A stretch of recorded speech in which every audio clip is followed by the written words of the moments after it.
We're good? All right. I want to call this meeting of the Simpson County Fiscal Court to order. I want to ask Magistrate Nate Downey if he'd lead us in prayer, and then we'll have a pledge to the flag.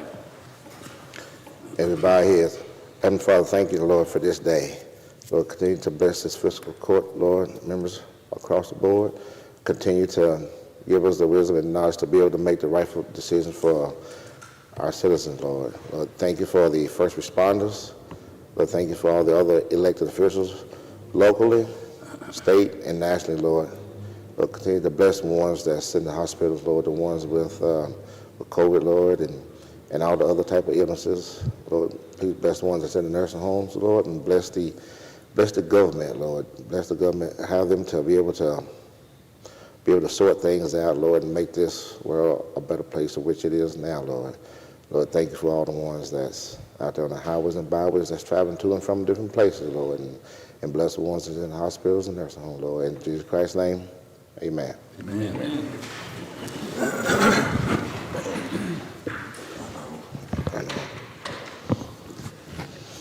I pledge allegiance to the flag of the United States of America and to the republic for which it stands, one nation, under God, indivisible, with liberty and justice for all.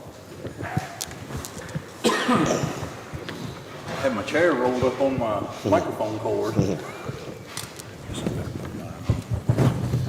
right. Gentlemen, if y'all had an opportunity to review the minutes of our September 7th regular court meeting, I need a motion and a second to approve those minutes. Motion, mate. Motion by Scott. Second. Second by Nate. Any question or discussion? All in favor, aye? Aye. Any opposed? That motion carries. Next, gentlemen, if y'all remember, we appropriated some money for the sheriff to do some vehicle purchases, and I think he ordered some and then found out we can't get them, but he's got some news and information he wants to present us today to proceed with the purchase of some vehicles. Sheriff? I won't take up y'all's time. If you want to talk about vehicles and length, I'll be glad to meet with you at any point in time. And I say that because to go through the whole story of what a nightmare it is to try to buy vehicles for the last year, not only for the sheriff's office, it's for any entities trying to get them. I've come across a couple of things that I've been after. We've had a little luck hit us. The reason I'm coming to you this morning, usually when you have approved money and the invoice comes in, it goes through the process to be approved to get paid so I can get a check. There's a 2-week draw on that because the fiscal court doesn't meet every day, so if the dealership called tomorrow and said it's here, we need you to come pick it up, I've got a 2-week lag before I can get that before you. So Nicole said if I presented this to you today, she would be good to be able to write a check when one came in. And that's kind of where we're at. The 3 vehicles, the money that's in my budget that was appropriated for vehicle purchases, we did exactly what I told you. Remember at the time I told you I'm not telling you what kind of vehicle I'm getting because it just depends. But I'm using this amount to do the best with it we can. One of those vehicles, we usually ask for 2. We did 3 because if you remember, we've got that program where we're going to sell a vehicle and we're trying to rotate one out about every 2.5 to 3 years. That's Bob's vehicle. So that's why there's 3 vehicles. It includes the one that we rotated out for Bob's. Honestly, I might not have sold y'all's Bob's if I'd have known how hard it is to get pickup trucks. Y'all did good on that. Just don't come and repossess it. Anyway, so where we're at, there's 3 vehicles. One of them's in and sitting on the lot. I'm supposed to go pick it up Wednesday. That one really wasn't any problem. It's a Dodge Durango, a 2021 Dodge Durango. We're getting that from Freedom Dodge that had the state contract. It was $34,105. The second one is a Dodge pickup truck, and we're getting that from Don Franklin over in Somerset.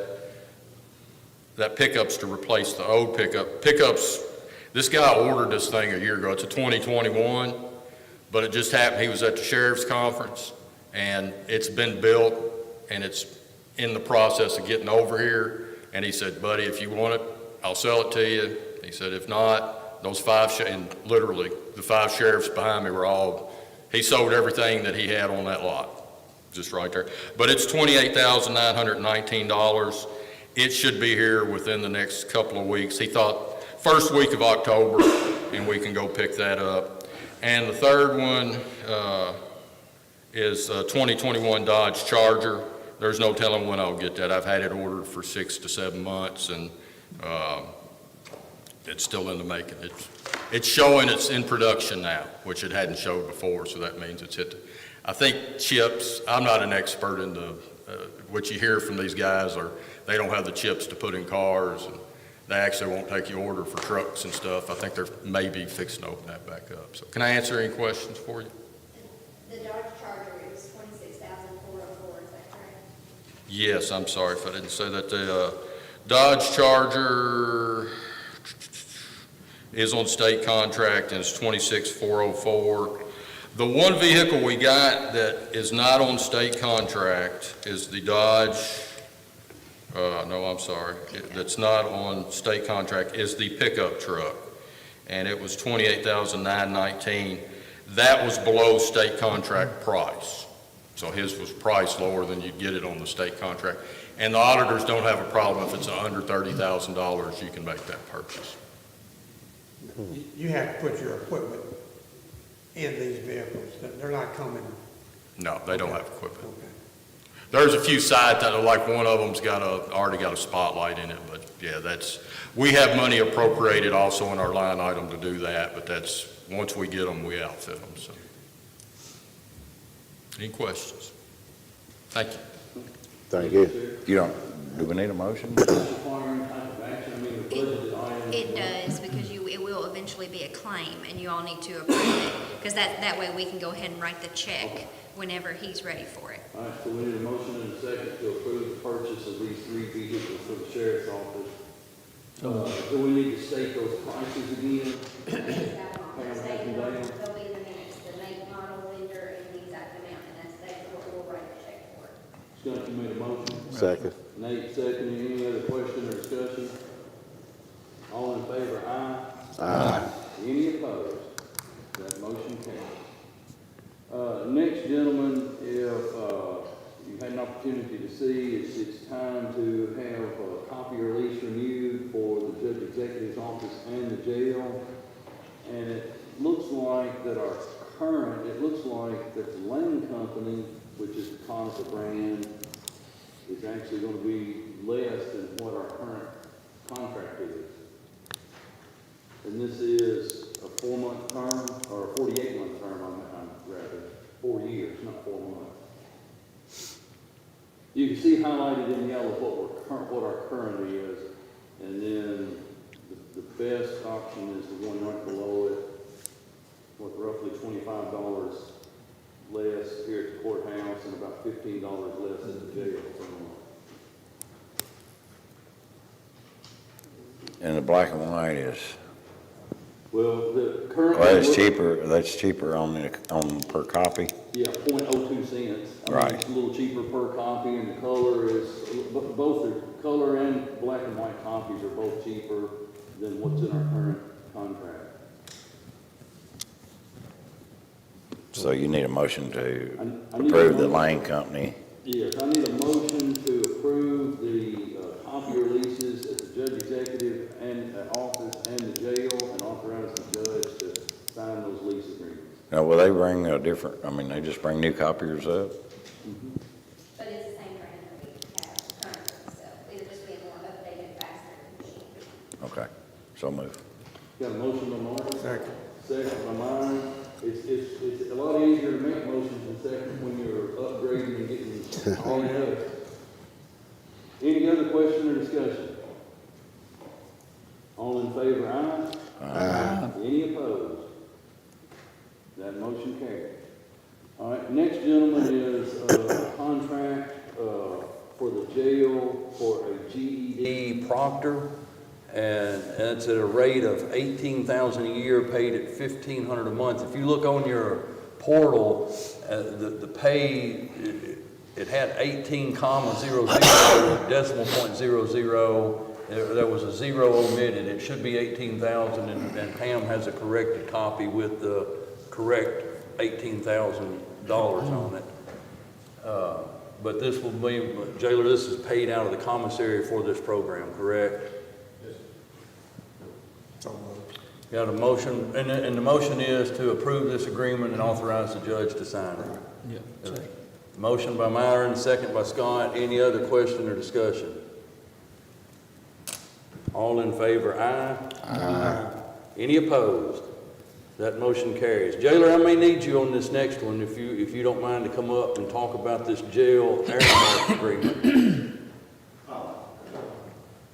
It looks like it's for medical equipment, but I don't know that I'm fully with what you're needing approved here.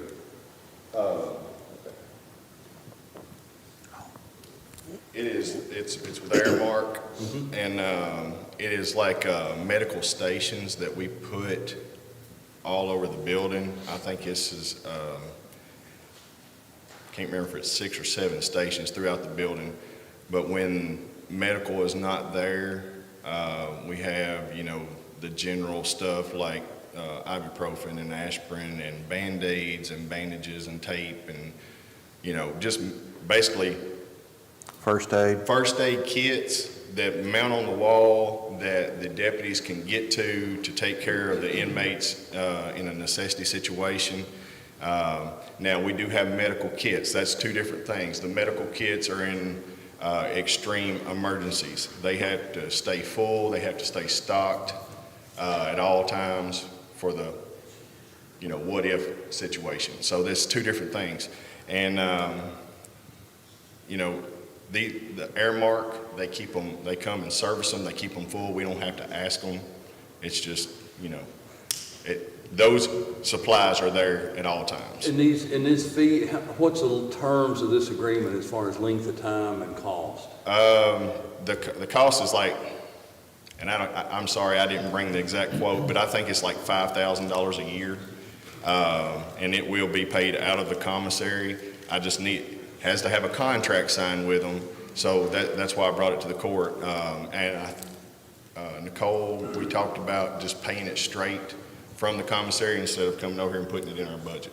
So gentlemen, I think, and I'll correct the counsel if I'm wrong, but I think if things are being paid directly out of the commissary, I won't have to sign that agreement.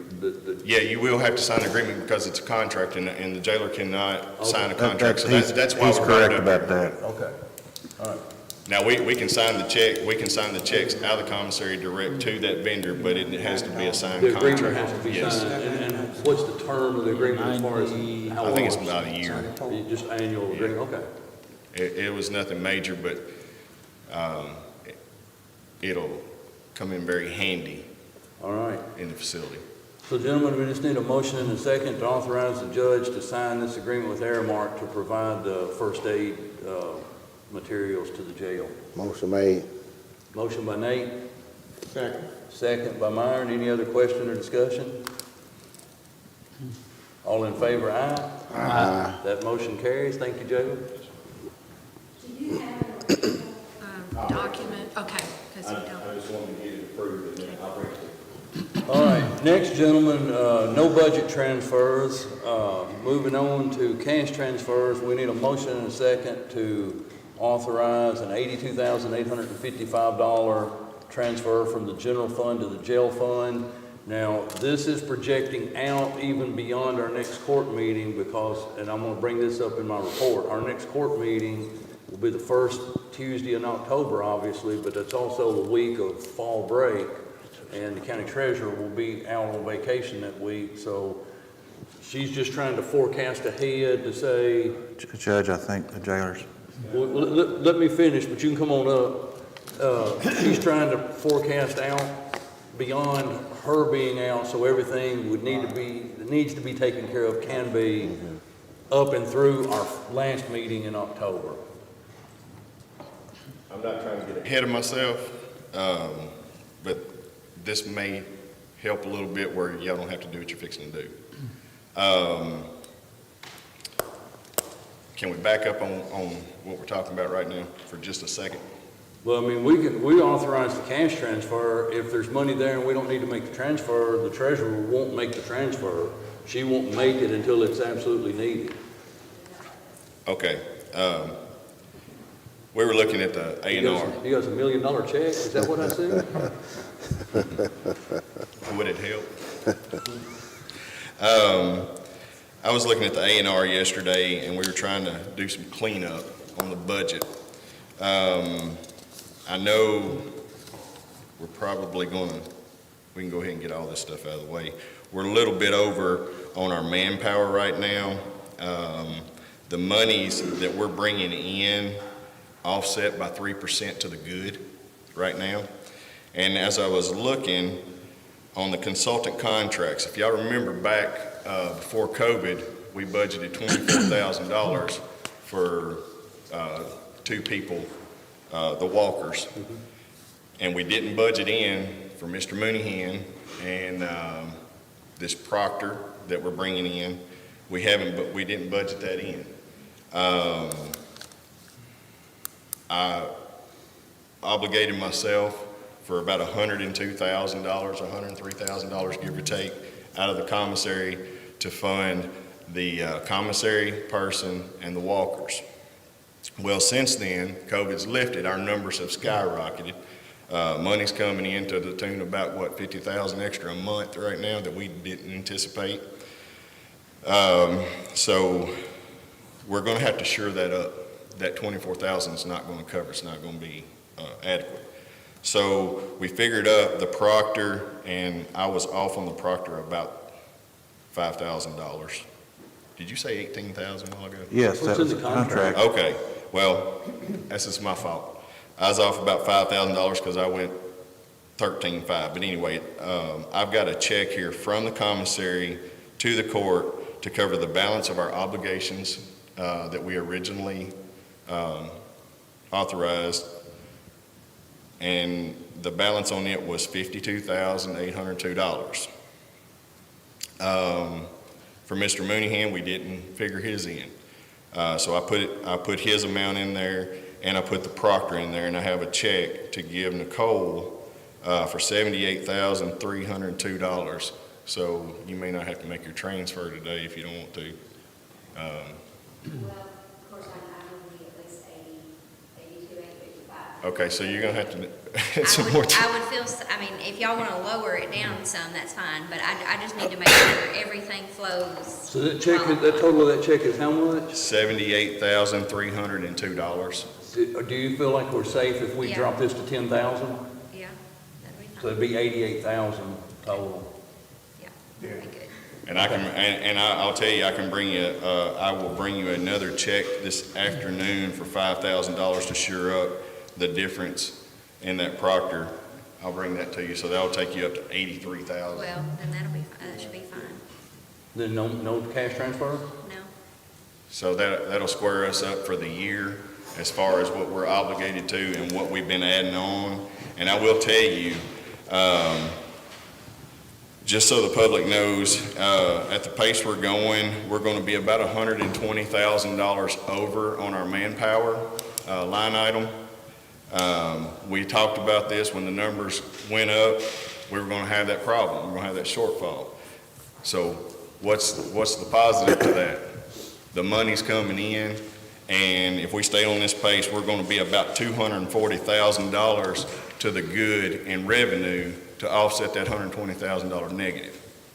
So that's where we're tracking right now. Today we have a total of 316 residents in the facility. 75 of those are county. We talked about these county numbers going up. I will say this, I'm glad we didn't make a decision way back when, because I saw this coming, and it's here. And I'm doing the best I can to keep the county numbers down.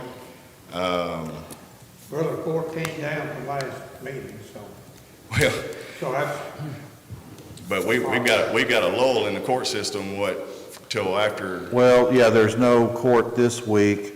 Judge Harrison's at judicial conference. Right. Then we have court next week. So that's going to ramp our numbers right back up. And then the following week, we're out, we don't have court because of fall break. Right. So it's going to go up some because whenever, And most of the time when we have court, we can get some folks out on bail. But if we don't have court, they oftentimes will stay there till we get to have court. So there's ebb and flow to it. And another thing, I know, Marty, I know you're watching these numbers, which that's fine. We budgeted on 185 state inmates when we set this budget. Today, we're at 242 state inmates. So it's coming back around. And we just, like I said, COVID, it hit us. It was hard. It was difficult. And I'm feeling like I'm seeing the light at the end of the tunnel again. So. And you heard me say, sitting right in here, the jail took the biggest financial hit from COVID We in the did. department. We did. We did. And we've also said that if those numbers come up, you know, we've had lots and lots of discussion about employee numbers down there. We all have said that if those numbers come up and the money is there from the state inmates, that we could provide another deputy or two deputies or the number that we need, but we just couldn't do it while the numbers were down that Right. Yeah. Well, I've been, you know, we've been stretching this out as far as we can before we had to make an action. We did add two more back on to our roster, full-time spots, and I still don't know that we've even got them here. It's a process. It's not as long of a process as what the sheriff has to go through when he hires his guys, but it's still a process getting trained and background checks and qualified and all this stuff. But I think we're getting there.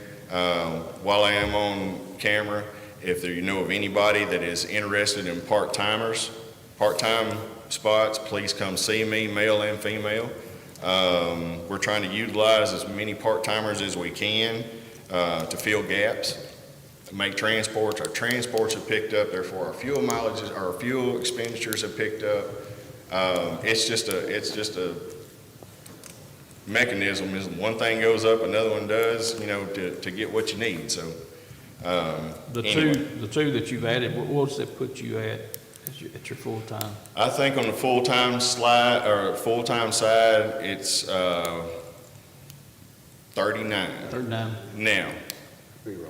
And what, 4 or 5 of those are funded kind of out of the commissary or from other entities like the city funding and stuff like that. So we're utilizing everything we can the best way we know how, and things are coming around back to what I call the old days when it was pretty good. So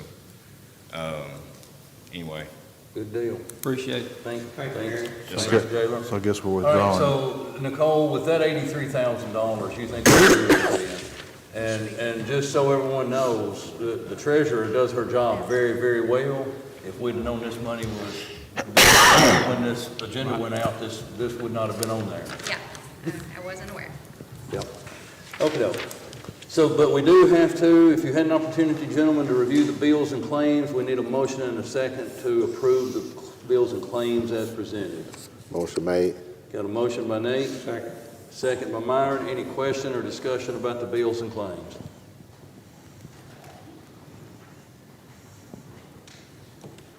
All in favor, aye? Aye. Any opposed? That motion carries. All right, gentlemen, moving into reports. One thing that I want to talk about on my report that's actually on the portal is the Sturgis Processing Payment Agreement. We have tons of people coming in to planning and zoning that come over and want to pay their permitting fees via credit card. Right now, we currently can't accept those credit cards, and either cash or check, and a lot of people have to turn around and leave and either go get a checkbook or go to an ATM and get cash and whatnot. So the Sturgis system is the system that the sheriff's office is currently using to take the same type of credit card payments for taxes and other things that have fees at the sheriff's office. Jada, I talked to her, sheriff, she said that it's working fine, they like it. Kind of the way it works is every transaction that's swiped it's an internet-based deal, and you have a log of it. at the end of that day, you see every transaction. You can pull it up and see date, time, and amount that each transaction was done. It's absolutely zero cost to the county to have this equipment set up. If you notice in that one page, the fees for all of this or that equipment is all waived. But there is a fee that the card that they charge is roughly 3%. And I don't know, I guess, Sam, if we agree to do this, number one, we would need a motion to authorize me to sign the agreement with Sturgis. We probably would also need a motion to make the card charge part of the fee assessed to the user. So it'd be neutral to the budget of planning and zoning, because if you didn't, that would kind of negatively impact your budget for P&Z. You and I talked about that yesterday, so yes, I think you would need a separate motion to basically say that the cost of that would be added to whatever fee, the planning and zoning fee that they're paying at the time. But, Wouldn't you agree, Carter? and here we are in 2021, it's probably about time we get on into the 21st century and accept card payment. No, it's overdue. Well, this is one item for discussion at the joint city-county meeting is the fee for planning and zoning, so could we not do it at that and tax? Well, we can discuss the fee part there, but I mean, we're the ones that'll have to authorize this Sturgis, because it'll be, all that's processed through the judge executive's office. I understand, but are we talking about just adding 3% to every?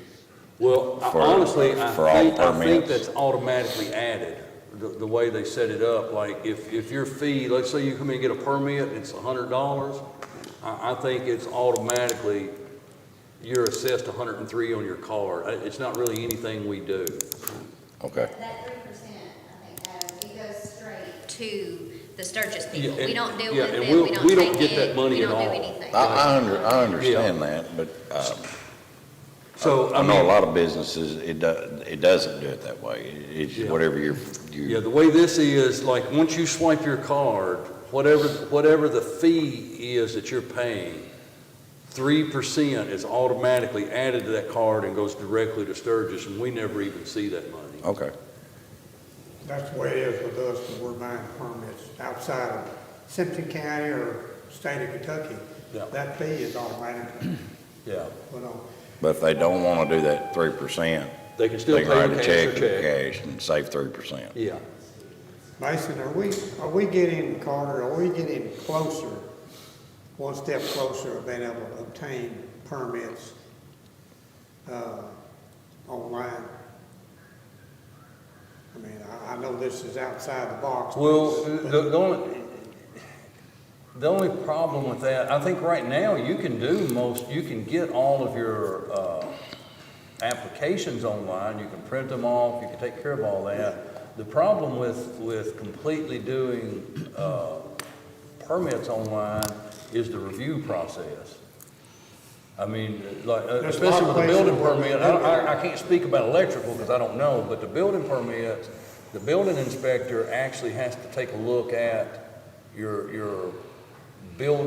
drawings, your plans. Well, let me back up then. The electrical permits. 'Cause there's not a review on that. You and I have discussed that from time. Are we getting closer? I guess my question is, so we can obtain our permits online.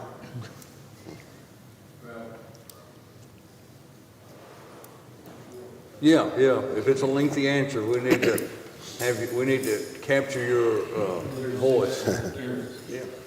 There's two facets on this electrical permit that appears was started when the permitting of electrical work was done back 2000, I think it was. There's one version where they have to go to the utility and gain this application with a signature on courthouse it, clock's saying it's Friday. okay to come in here with That this clock's now wrong. and proceed with the permit. There's other applications that That's they can close walk enough. right in here and get. Yeah, it's about We need 5 one minutes. streamline, one source for this application to be originated. It can't be originated at two different places. I don't know the philosophy when that was done firsthand by including the utility. I know now why it was done. So if we have it uniquely positioned in a flow where the origination has 1 point instead of 2 like it is now, we can better accomplish that goal of getting it online, whereby we get the checks and balances in the stream that need to be with it before we approve a permit and submit an invoice. I played around with this a little bit during COVID when there wasn't one person in the office for a couple of months there. People would email me or call me. I would email an application to them. They would fill it out. I would commence, once I got that back, with an invoice and email it to them. And then they would know that the invoice was ready. I would have it laid out in the hall in a box. They would come in, drop the check, and then once I got the check, then I'd prepare the permit, and then they would come back. We could do the same thing electronically in that same chain. It's just the origination point is what's got me puzzled. I can't get a straight answer as to why. When you talk to the utilities, they don't understand why it was like that. That just was something that was presented a few years back. Yeah. But outside of Simpson County, most of the permits that I obtain, I do it online. Yeah. I don't do all this legwork that we have to do here in Simpson County. The building would be totally different. Yeah, the building permit, We even buy- outside of Simpson Yeah. County, because they all require a review process of your plans, of the structure you're putting up, so you gotta bring a plan in, and there may be some that will allow you to send a PDF file, but I know most, especially Warren County, they wanna actually keep a copy of your plans. I wasn't referring to the building aspect of it. I'm just basically talking about electrical permits. 95% of the permits I buy are done online. Yeah. And we buy what we need, and when we exhaust that, then if we need more, then we buy more, you know. The electrical permit is relatively simpler than what the building aspect permit is. There's more steps involved with the building, as the judge alluded to, than what it would be with the electrical. It's just the origination point Yeah. on the electrical has got me really stumbling. We need one to make this work. That may be something we'll discuss in our joint meeting, Yeah. because it will affect the city as well, so. Yeah. So here, if everyone's in agreement, I just need a motion and a second to authorize the judge to sign this agreement with Sturgis to process payments via card. Got a motion by Myron. Second by Nate. Any other question or discussion? All in favor, aye? Aye. And then if I'm understanding the counselor right, although this is directly assessed and it's not really a fee we're assessing, I think we need a motion and a second. Because people are going to be paying something To different. say that in effect reads that the person using the card to pay these fees will be assessed a 3% additional fee. So moved. Got a motion by Marty? Second. Second by Scott. Any question or discussion on that one? All in favor, aye? Aye. That motion carries also. Now, as I was talking about, the county treasurer was trying to get everything budget-wise through our next meeting on October 5th, because that first week in October is fall break. Does that affect any of us here? God willing, we will be heading to Florida during fall break. So the counselor may be out. Are any of you guys out that week? No. I'll be out in the cornfield, but I'll be here at that meeting. Okay, so we can proceed with our October 5th meeting as planned. If we have any legal issues or battle, we'll table them until the second meeting. We'll in just do October. it. We'll just do it and let Sam take care of it when he Yeah, gets there you back. go. We'll just do As it. long as you don't call me while I'm in Florida, that's fine. Okay, all right, just wanted to check on that. As I emailed you gentlemen yesterday, and the public will, if they're not already, will soon be aware of this, Unfortunately, after October 22nd of this year, you'll no longer be able to renew your driver's license at the Circuit Court Clerk's office here in Simpson County. There's going to be a regional place in Warren County that you're going to have to go. And I think if your license are due to expire within the next 6 months, you can still go renew them here up till October 22nd. So, but if your driver's license are good for the next 8 months, a year, 2 years, whatever it is, when the renewal comes around, it'll be in Bowling Green. Or if you've got to change address. Yeah, if you've got a change of address, you can go renew it here now. But I want the public to know that was not any action of local decision. This fiscal court did not make this decision. No one locally made that decision. This was the state legislature in Frankfort, Kentucky that made this decision. Is that gonna be like the Brad district all going to? I haven't heard if there's gonna be more than one regional office. I'm only aware of the Bowling Green now, so my assumption is that it's a possibility that all 10 counties in the Brad could be regionalized in Warren County. So, just letting everyone be aware of that. One other thing, gentlemen, we talked about at our last meeting, like COVID protocol for how we're taking care of employees going forward, and I sent an email out and reached out. We got replies back from 2 different counties, and I think there's parts of both of these. We got one back from Franklin County, which is Frankfort, and one back from Ohio County, and I think there's parts of both of them that would be good. And I think we're going to have to make a decision sooner rather than later so the employees can start. I mean, we're 3 months away from a new year. So there's 2 things that I think are really good in both of these. Franklin County is going to give every employee 5 days. There are going to be 5 COVID days. So you can't use them for anything other than if they have to be off because of COVID. And then Ohio County is even going to allow the employees who have the ability to work from home to go ahead and work from home without having to use their accrued time if they have the COVID or have to be quarantined.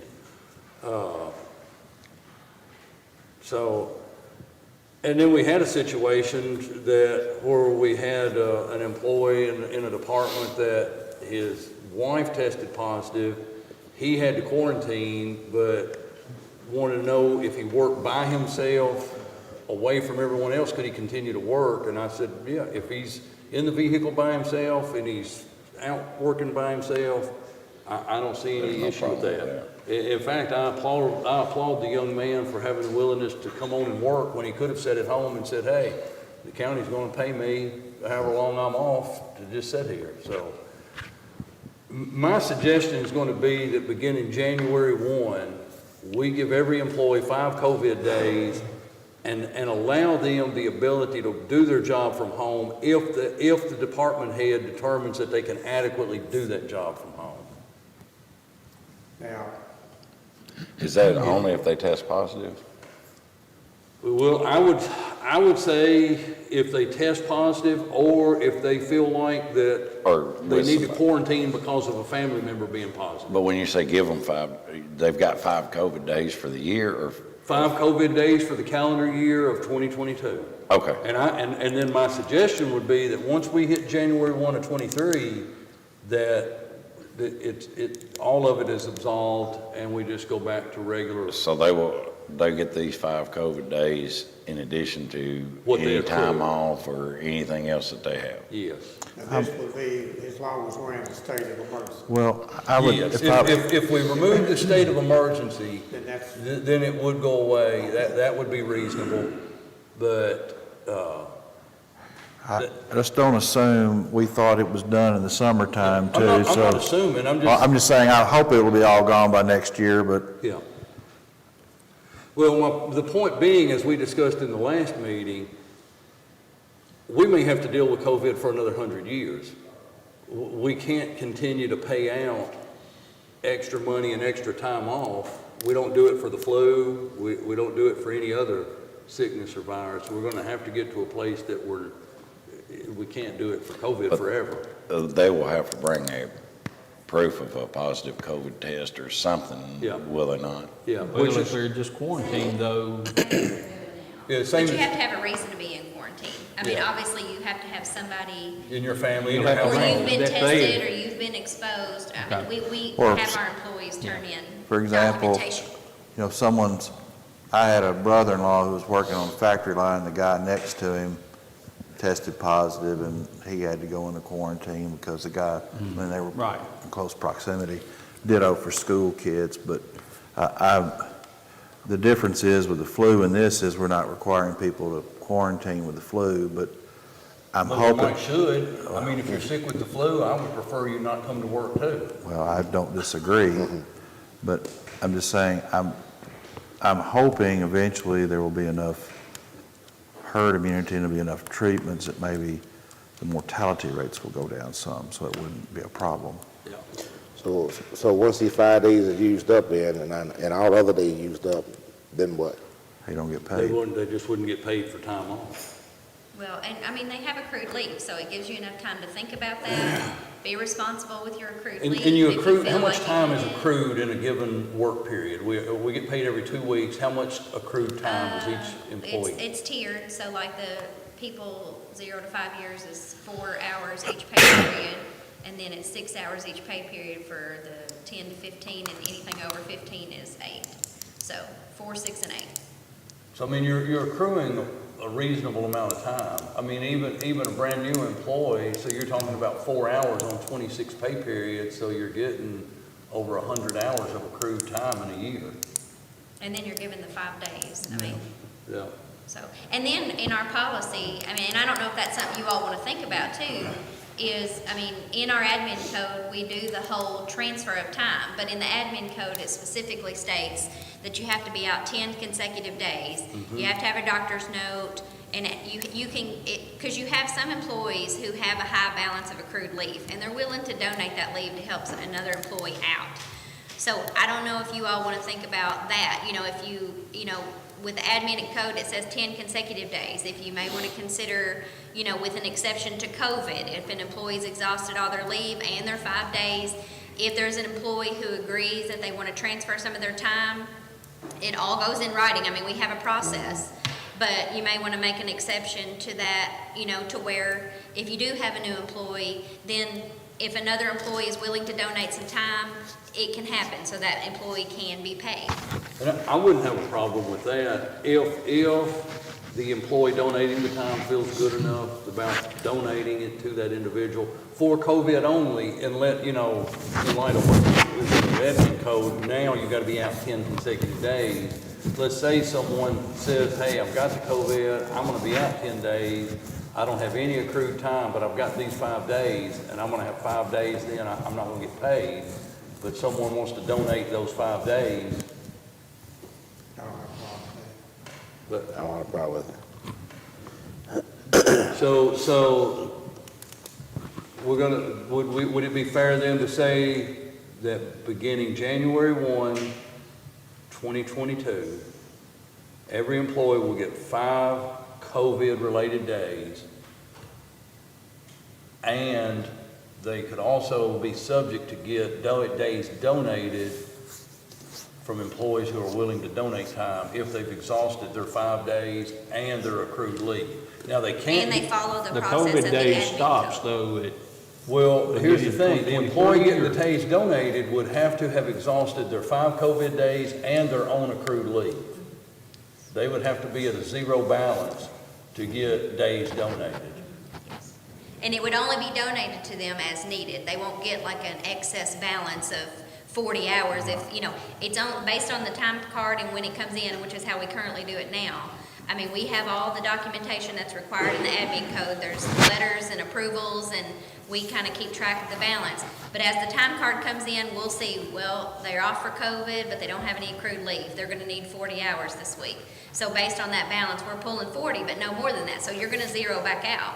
And then, it kind of goes as they need it. I mean, they don't have an excess balance in their account for maybe a beach vacation they want to take maybe in 2 weeks or something, so. It's only given to them as needed. So they can't quarantine Based on at the beach. COVID. Right. But I do want to make sure everybody understands Understand that that this is vacation. only why we're in a state of emergency. So let's just do this, because I think we do have time. Our next meeting is October 5th, which we have the whole month of October, November, December. In premise, does everybody pretty much agree with what we're talking about?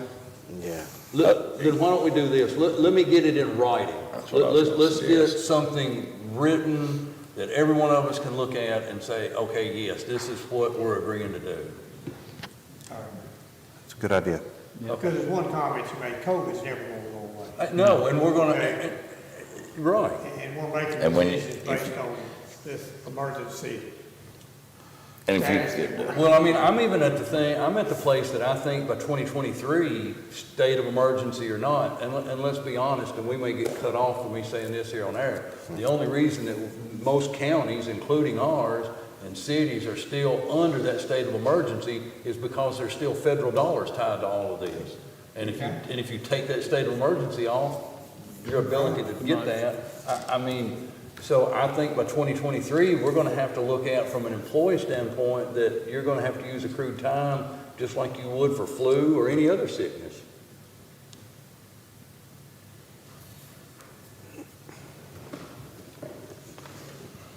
So we'll get it all typed up, written up in some kind of neat little form and make sure that everybody's saying the same thing and agreeing to the same thing. All right, so this brings us to one other little bit of discussion, and I don't know how far we need to discuss this. I haven't hit the attorney with this, so he may knock me out of the chair when I bring this up. We currently have 120 full-time and part-time employees. We're aware of what the president has mandated to employers with 100 employees or more. I'm not inclined to enforce that. I think that means we need to move on to the next subject. I figured he'd want to knock me out of the chair. I'm just gonna put my hand over your mouth. Okay. Let's, I mean, I don't even know how you do it. well, Is it based on full-time employees or part-time employees? I don't know. Because we don't have that many full-time employees. once again, let's, We do not have 100 full-time employees. No. We only have 70 or 80 on the health insurance, or that's eligible for health insurance. Well, there you go. We only have like 80 full-time employees. Strike whatever you just There you go. said. All right. Myron, you have anything? No, sir. Scott? No, sir. Nate? Yeah, the only thing I have with the Boys and Girls Club, that they won't be open during fall break. And fall break is October 4th through the 8th. They're gonna be shut down at the Boys and Girls Club during that week. That's it. Marty? Yeah, we've got a road, Paradise School Road. The guy who bought at the end of the road is wanting the county to maintain the mail turnaround. And I know we on school bus turnarounds, we have to get an easement signed. And I told him I would ask today, Sam, he's gonna fix the turnaround and all, but do we need an easement from him like we do for a school bus turnaround? Because I know I've never heard this brought up for the mail no, turnaround. I've never heard that for the mail turnaround before. But it's gonna, I mean, it's still a vehicle, he's asking the county to maintain something which the county is responsible to maintain to get the mail service, so I didn't know if it would be the same at the end of a dead-end road or not. That's news to me, so, but that's, sometimes I get news. But, I just didn't know. I mean, I told him well, that, see, the thing is also, the school bus turnarounds have a life expectancy. You know, once the children in question are out of school, you know, have graduated or moved on from school, Right. then by operation of law, by the terms of the easement lapses and expires. Whereas the mail, that would probably be done in perpetuity as long as there's a house there, whether that person is there, whoever lives there afterwards. It'd be a perpetual easement. That's a little bit of a different animal. Yeah, and the thing of it is, it's paved back there. It's gonna be gravel at the end of it, so. Do we really want to start, doing gravel, maintaining gravel roads? I thought the whole point. It's not a gravel road, it's just a turnaround for the mail carrier. It'd be no different than a turnaround for a school bus, but, I mean, it's like if somebody puts a mailbox in and they set it 3 foot off the road so that, traffic won't hit it or whatever, by law, the county has to keep a place fixed in front of that mailbox for the mail to get there, so I don't know if we need anything or not, but I wanted to ask about it. If you don't think we need anything, then he can fix for the mail to get in, and every now and then after he gets it all fixed up, Bobby can look at it if he needs a little bit of gravel or something. The gentleman you're talking about asked me about it over the weekend, and I said, if Bobby's good with it, I'm good with it. I told him I would just ask Yeah. if we needed to do anything. He said he would do, he's not asking the county to do anything other than maybe just a little bit of gravel after I it gets think I put would in. like to hear Bobby's 2 cents on this before I, Bobby, the counselor wants your 2 cents. And while he's getting here, I also, he's gonna put, the same individual is gonna put a county water line down that road next year, because right now there isn't any meters. And, so he may have to ask to go through the county right of way, which I told him we could do that. But I also told him I wanted to know how far it went back that road and how much his cost is, because that would be really interesting to know, being they're saying that Craft Road is over $300,000. We can compare what this would be. Is he putting in a 6-inch line? I don't know what size he's putting, that's what I'm saying. He's gonna put it back there on his own because he wants county water back to his place, so, maybe next year we can Makes find difference out, and that'll on give the us Yeah. some insight on that. If they want to We're talking find out, about they'll have to. in Paradise Road, about the mail I talked to him turnaround. last week, and I told him to call you because you'd have to bring it up if it needed approval, but I don't have an issue. I mean, it happens in other places. I did bring up the easement because I didn't know he's gonna make the turnaround on property that he owns right now, which that will probably change, but I didn't know where he was going to do it. I just said he may ought to ask about the easement because that's what we do with buses, and I didn't know where the property was he actually wanted the turnaround on. But he asked me about if gravel was okay. I told him it was okay with gravel because that's what we do for buses. Mm-hmm. I told him just what to do with it, and he said he would take care of it. So Okay. I have no issue. I mean, I guess we can do an easement. It's the first time I've ever heard one come up regarding the mail for turnaround for mail, but The only reason I said anything about it is because you're asking for the Federal. county to maintain something that is not on county property, Well, I'm but gonna it's say it's- something we have to maintain. So it's kind of like a school bus turnaround. anyway, just, Bobby, if you could get me the information, I'll try to use something similar, template similar to the school bus turnaround on information as to, I brought up a question because I didn't know if it's just going to be a specific point, because most of the time mail carriers turn around in somebody's driveway. Mm-hmm. I mean, we don't have a place we actually maintain for a well, mail if he's carrier. gonna turn around in the driveway, then I mean, evidently, my thought is he's probably going to carry from that road back into property, and he's wanting to put mailboxes there at where the asphalt ends, and there is no other driveway there to turn, so that would be my thought. Because he's going to take this off of the blacktop directly back, continue the road, I would assume, the way that's back in there. so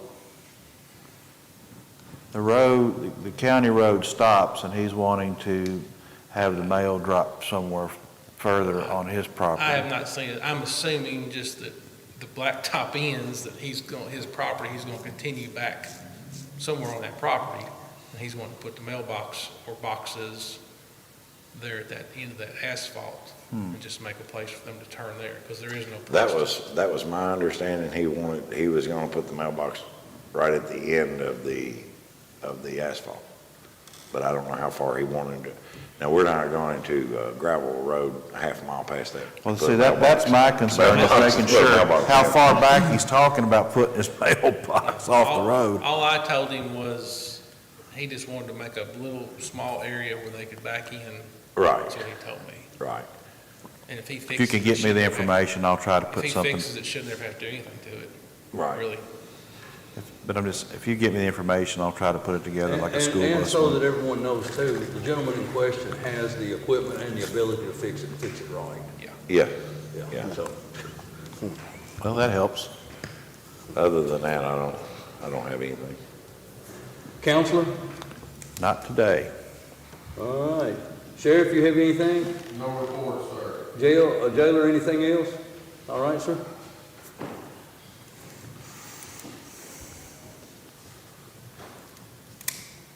I got your other check delivered here.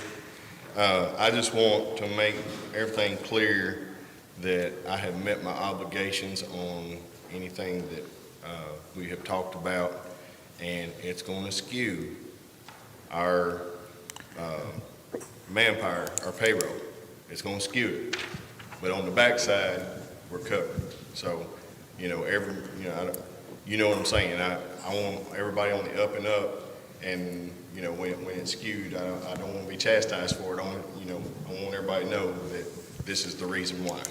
So, but I've got you another check. We got you. Okay. All right. Thank you. Thank you, sir. Carter, anything planning and zoning?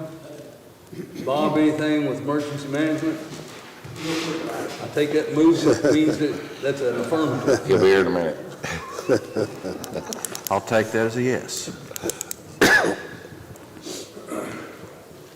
I just wanted to report that, if you guys remember a few meetings back, you guys asked me to check with the Division of Fish and Wildlife about the life jacket stations. I spoke to a gentleman, Marcus Bowling is his name. He's in this region that takes care of all of that. I think he actually does it for the whole state.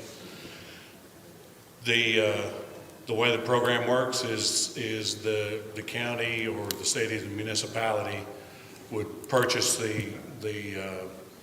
and build the station, and he said the cost is somewhere around $600 per station.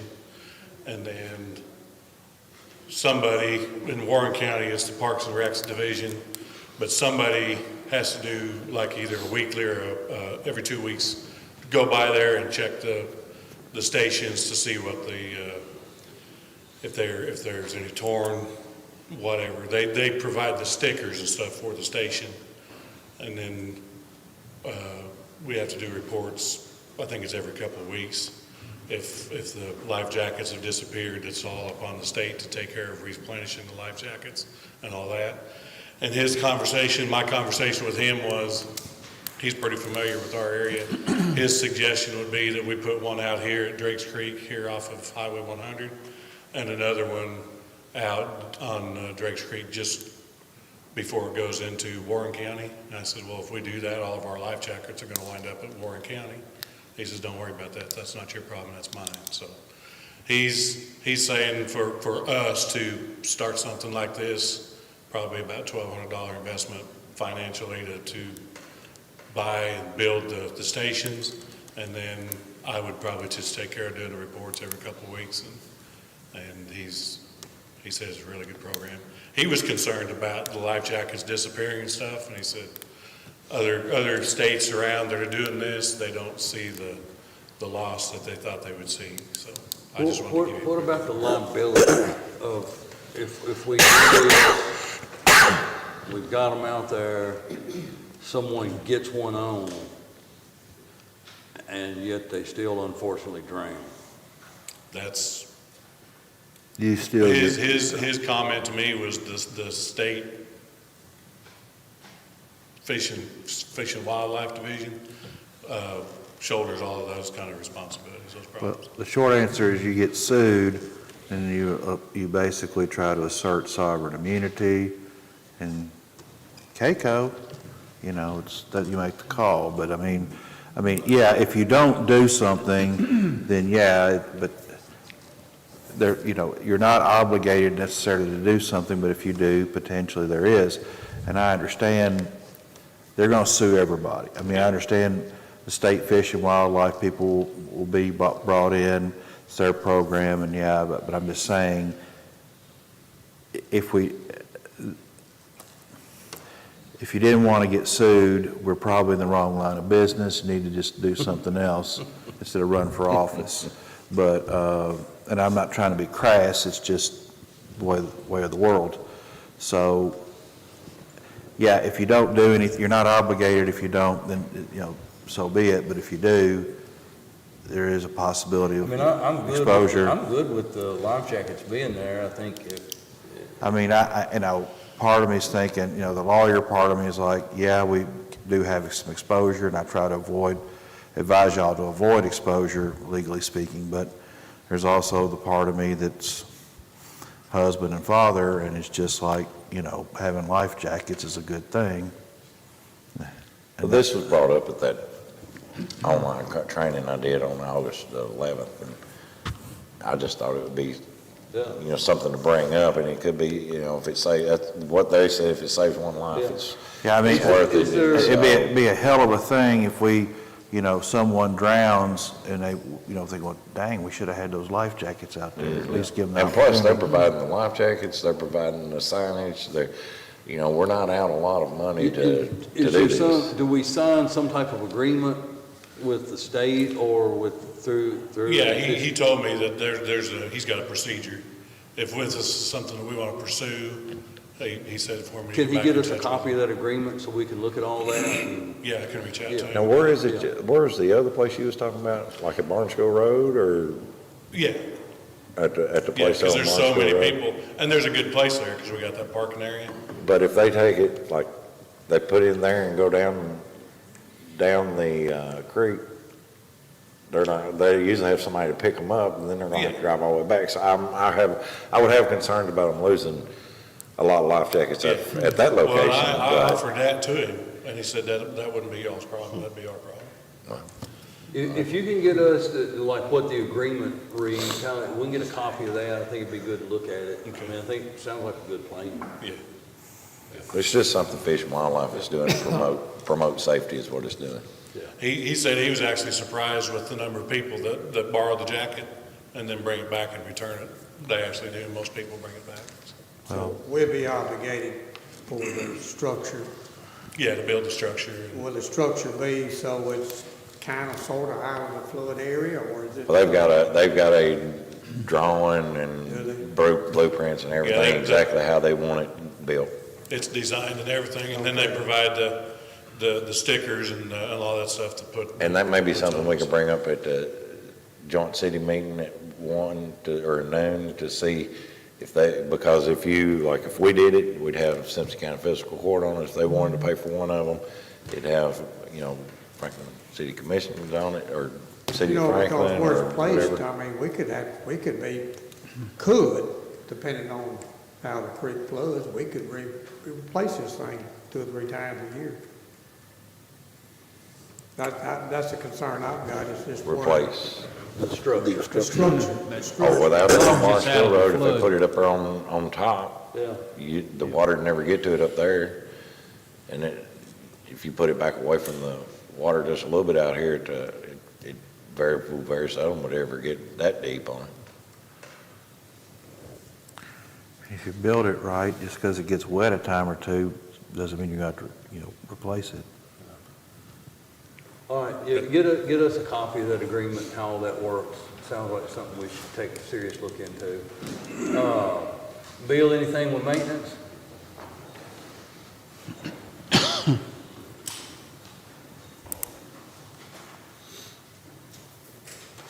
Just a couple of quick things. Since the IT services was put under my department, I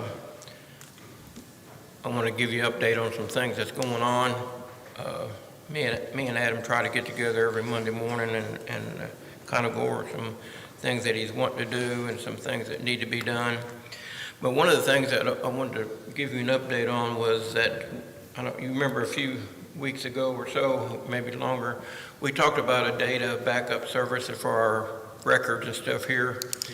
And I think there was even some approval for the Minota people to do that, and we're going to try to do that in-house to save that money.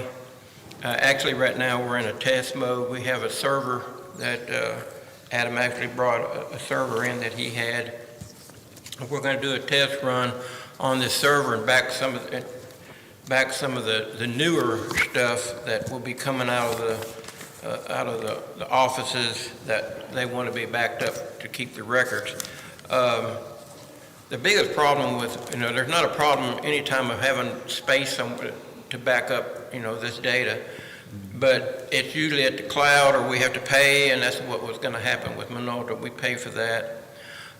So right now, what we're looking at, probably within the next year or so, we're going to have to replace the server, our main server downstairs, and get it updated and, probably bigger space, more space and everything on it. So we're planning on probably taking that server, if this test thing all works out, we're going to take that server and put it up here, and that will be our data backup server. And then we'll have a backup for the backup will probably be to the cloud.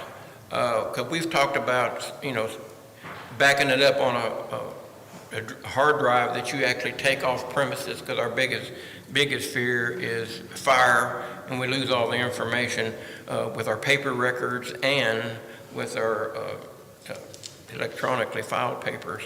So we can still have a company, or we can find a company, I think Adam's already looked into that will back up our documents in the cloud somewhere. My thought has always been, I like our information here. I like it, where we can easily access it, which we can, but you don't never know what's going to happen. So, but anyway, that's one of the things that Adam is working on. The biggest problem with data and backing it up is finding a way that the ladies and anybody that wants to retrieve this data, you get all this data and you got to be able to identify what you're going to recall. So that's what you pay for. You pay for a way that it recalls, like if you type in, you want like an article that you put in the paper for a bid or something, request, and if you type something in, being able to find that document and get it up is going to be the biggest problem. So, excuse me, that's what Adam's working on, and working on a program that would do that we can easily retrieve this data that we put away. And probably we'll be working on more of a way that we'll do from the point that we start this moving forward, and then we'll have to look back on how we're going to take the records that we currently have in boxes and stuff, and if we want to take the time and put them in, file them electronically. So that's kind of where we are with that. We're fixing to move forward with that. I think Adam's already got the server set up, and then I think it'd just be with checking them if they take them off emails, how they're going to put them in the thing. The other thing that we had a very brief conversation about was this thing you all talking about with the like permits and stuff. Adam said there's not a problem getting that done any way you want to do it. We just need to know the process of how Carter and them wanted to move from where they are now into the digital part of it. So I think once you all determine what you want done, then Adam can take that information and start planning a way to have that done. I think it can be done where, if somebody sends in a permit, we could have their credit card on file, just like you do anywhere else, and it charges it to them, sends them a copy back. And I'm not for sure about the building stuff, but I'm sure that, most building plans now are getting where they're being sent email, and it might be a way that those could be sent in, and then the inspector can look at them and approve them or not approve it, and it just probably, like you say, move from one thing to another. But it's really going to be when and how that you all really want to move forward on this type of system. So it's not a problem getting that done.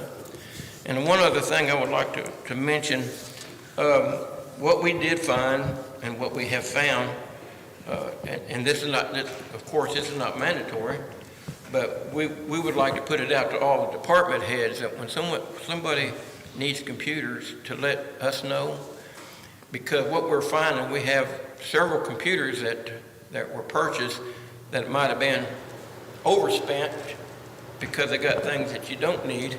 And then we got some computers that were, that didn't have enough RAM, or, we got some things that if we were purchasing, we would suggest, well, you're gonna need a little bit more RAM for what you're doing with this, or a little bit more storage, or blah, blah, blah. So I would just ask that if anybody that's gonna buy any computers, if they would just consult with us, we could help them out, and we know, and Adam keeps up with the brands, what works well, what doesn't work well, what we could buy at a better price. So we can probably help save some money if we are informed and help it. If nothing else, if we just give them some specs, because usually what Adam does is actually puts a link of the computer and what's involved, and people can look at them and see if they want to buy them. So right now, that's all. Moving on to some other stuff, the card swipe for the Adam has got all that ready to go, and it's going to be a real simple thing. Probably be able to have we was talking about taking an old computer or finding one and refurbish one, put it on the counter in planning and zoning, so they would have one just for that. And of course, it goes to a web base, so all the information can be shared back and forth, and people wouldn't even have to come across to the judge's office and pay Pam. They could do right there, and of course, cash and checks would have to be done the same way. But we just there again, when you all approve it, we just move forward on that. It only took us 21 years to get to the 21st century. Hey, we're ahead of the curve. Yeah, at least we got there. Nelson, anything with the fire department? Any other reports? Not, I just need a motion to adjourn. Motion to Got a adjourn. motion by Marty, a second by Nate. All in favor, aye? Aye. All right, that motion Get it out carries. quick.